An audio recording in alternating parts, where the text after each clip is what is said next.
The Women's Spaces project is focusing on implementing equal rights for women's access to land, for housing and livelihoods. In Uganda, many women have issues regarding user rights on land, documentation on land, inheritance, succession, and they are marginalized when it comes to owning land.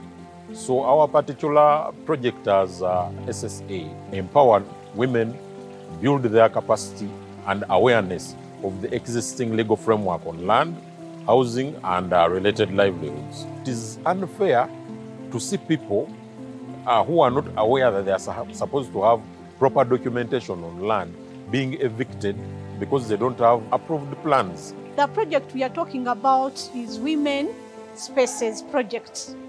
Obviously, under gender mainstreaming and women empowerment, it is my mandate to promote, protect, fulfill, and respect women's rights in particular.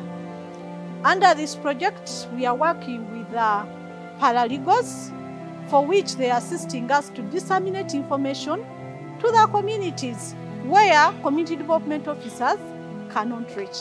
Paralegals are these women that have been trained, and they go to communities actually, and they address the change of situations which have to do with property rights for women, with inheritance, and even though those issues are already clear in the law of the country, in practice, the customary practices actually tend to go in different directions. So the work that paralegals do in Uganda is critical, and it's an amazing example of how communities and people in the communities can change the mindset of their own community. We were listening to the stories of their clients actually. So whenever I hear one of those things, it inspires me to keep going and to motivate others as well to do that. There are a number of success stories being told by the paralegals for having supported widows to be able to inherit property of their husbands, for having supported the rural women to access livelihoods, to access land where they can grow food for their children. I got my husband when we were just out of school.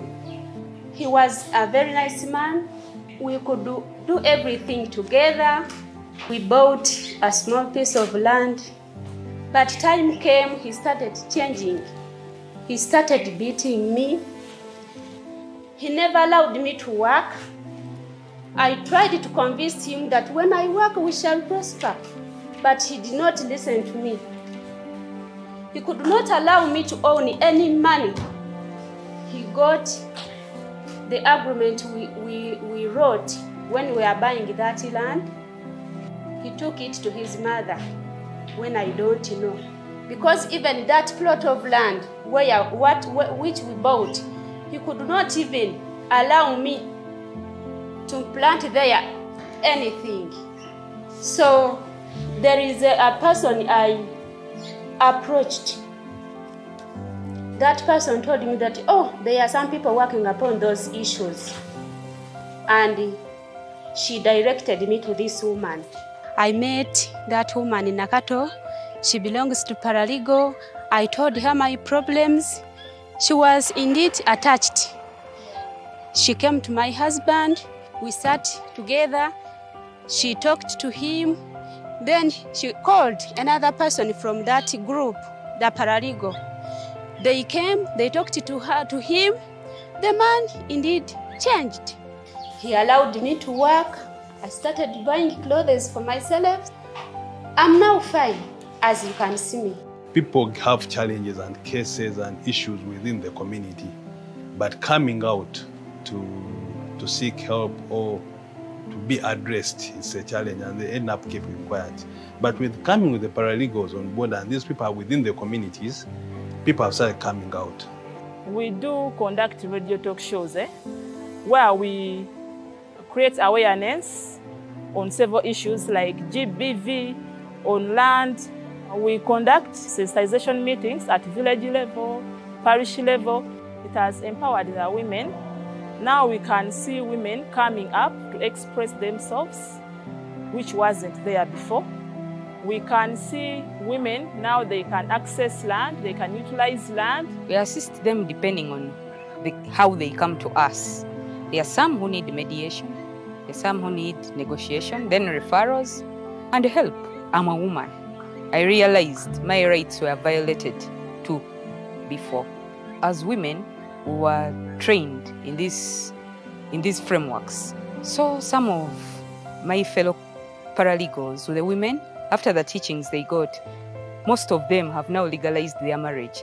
They now know the benefits of why they should be in a legal marriage. The paralegals that have been trained, they are women from those communities. They are not foreign to those communities.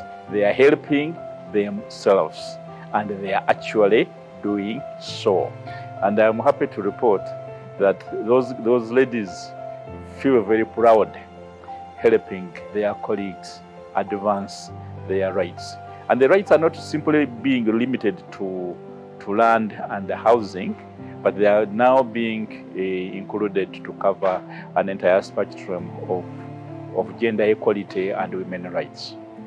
The paralegals have to work with the local authorities, and the local authorities have come to see the paralegals as a threat, because effectively what the paralegals are doing is taking away the work that was previously the responsibility of the local authorities.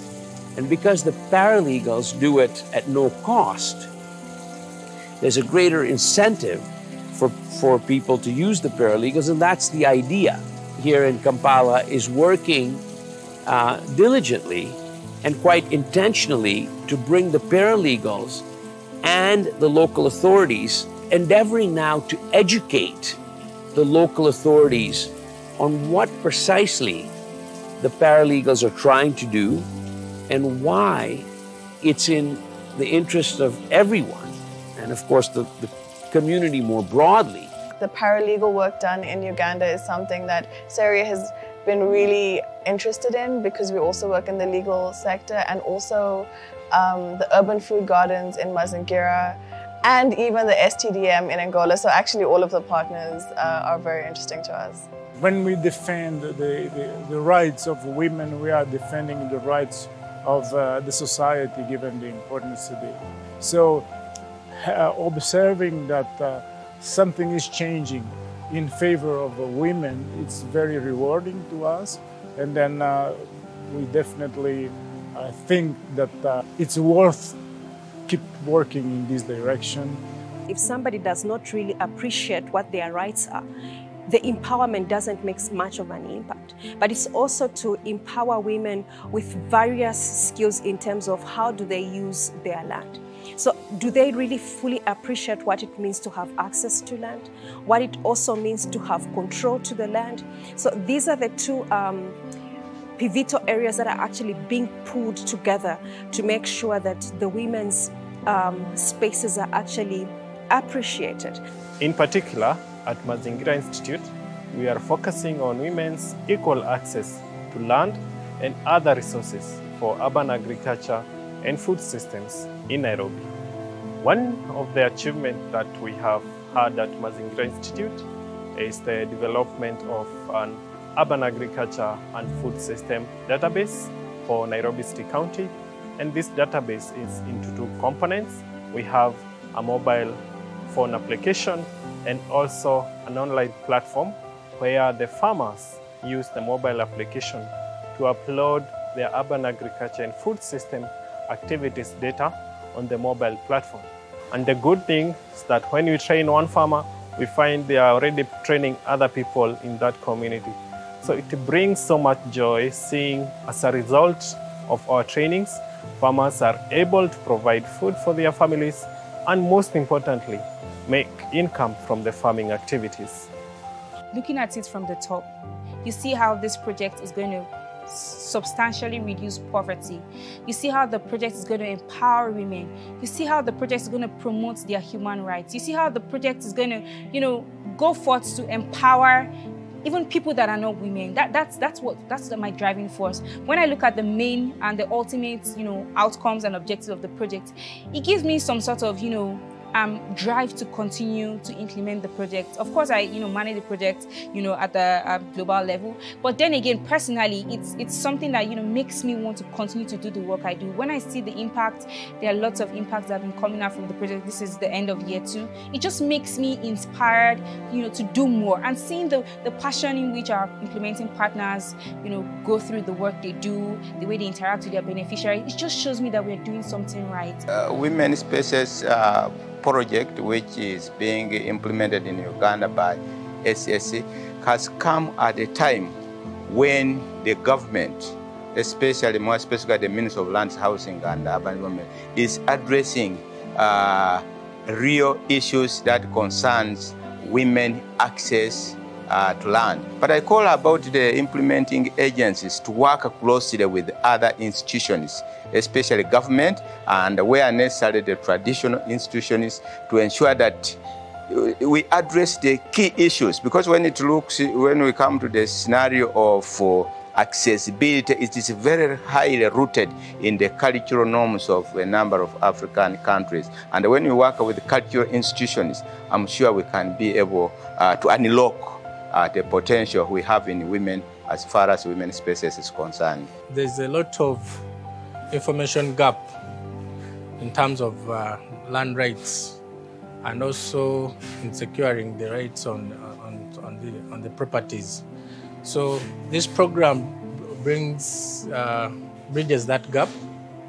It has opened up the eyes of so many in the community, and it has also provided that legal assistance. They provide the linkage to these courts, LC2 court, LC1 courts. Over those years, we've created quite a number of networks within the communities, within the MDAs, the government departments at local and the district level, even at national, including Parliament itself. It's possible to walk into those offices. It's possible to talk to people and they listen to you. And it's possible, incrementally, to have changes occur. There's been quite a lot of challenges on our journey with this project, and that has to do with the changing political context. It has to do with people's attitudes towards asserting women's rights, people's beliefs around what is appropriate for women to do. And each of those challenges we anticipated when we started the project, but dealing with them every day is something that we've had to navigate as we make this project real. The biggest problem when coming to undertaking, for instance, trainings or, just interacting with potential project beneficiaries is that they're more often than not, they're not convinced that they do need to be, empowered or sensitized, or that they don't even realize that there is a challenge. Like, maybe I'm not living my best life. I don't have access to water, and I don't even know about that. Access to water is actually a fundamental human right. So that poses a serious challenge, because now we have to start from the grassroots of asking, maybe there's better for you. So we have to have those conversations at the onset. So we are basically achieving the goals of the project. So I can say we are actually on track, and that is one of our proudest moments. I want to especially thank our donors, the government of Canada, who have, funded us on this project. You guys have been, one of our steady donors, and we want to appreciate the work you do. Of course, you see the great results that we produce. We also want to especially thank our individual donors and people who support Rooftops organization. We really appreciate the support you give, and we continue to show how we're, ensuring that the support reaches the grassroots and provides impact. This is also a call. We're also able to get more work done when there's more funding, right? And so we're going to ask people. Of course, Rooftops is a charity and able to receive donations. You could go to our website at www.rooftops.ca. Feel free to donate, and also feel free to join our newsletter so you can get key updates on the progress of our work every month.